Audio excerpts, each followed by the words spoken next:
a little boy, and to get to that, that's the other part of the question. One of the main reasons why I started off so young in music was because of my father. My dad, he had a gospel group called the Ingram Gospel Singers, and they was real big in Miami.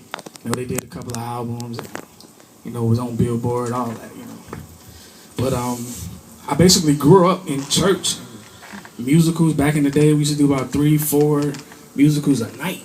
I was a little shorty, and it was so crazy. One time, we went to this church, and I was about 3 or 4, and I was so drawn to the drums.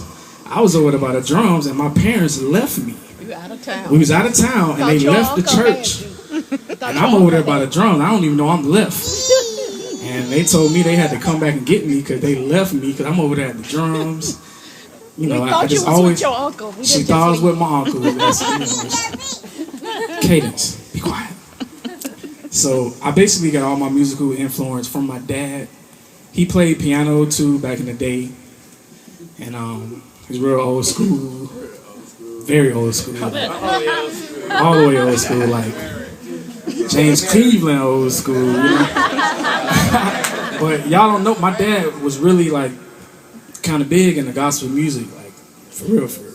And he basically, paved the way for me and my little brother to be able to, play drums and basically really just make an avenue for making a life out of music. Not just playing gigs, just being around and having that passion, that love, that drive. Because I seen him do it so many years with his group.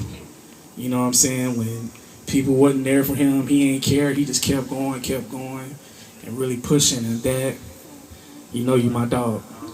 And you the reason. You my influence. And my mom, and let me tell you, boy, ain't nothing like having a good mama with that backbone, hold the family down. She definitely supported me when I felt like nobody even, sometimes I felt like, my daddy didn't support me once I got older. He wouldn't come to certain things and I would feel a certain way, but it don't even matter because I know he had other stuff to do, but I know his heart was really there, even though he wasn't there for certain things. We're not gonna get into that, but definitely my dad was the biggest musical influence in my life. And, other than family, like drummers that I came up listening to, definitely Dennis Chambers. He really changed the game for me. Watching him play them DVD, well, back then it was VHS. It wasn't no DVDs. These young kids, they know about DVDs. We ain't had DVDs back in the early 90s and the 80s.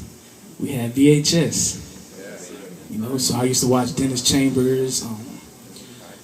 Of course, in gospel back in the day, Gerald Haywood was definitely Gerald Haywood and Jeff Lowe Davis, James Hall, all that James Hall stuff. That changed my life because I was like, man, here it is. These cats is really doing some other music. Like it ain't the traditional. They changing the game a little bit. And then once I got older, definitely started listening to a lot of Chris Dave. I know everybody I just named, everybody done listen to. Then when I got much older, I started getting into Vinny, a lot of Vinny. And basically those are my, drum-wise musical influences. Dope. All right, so fast forwarding to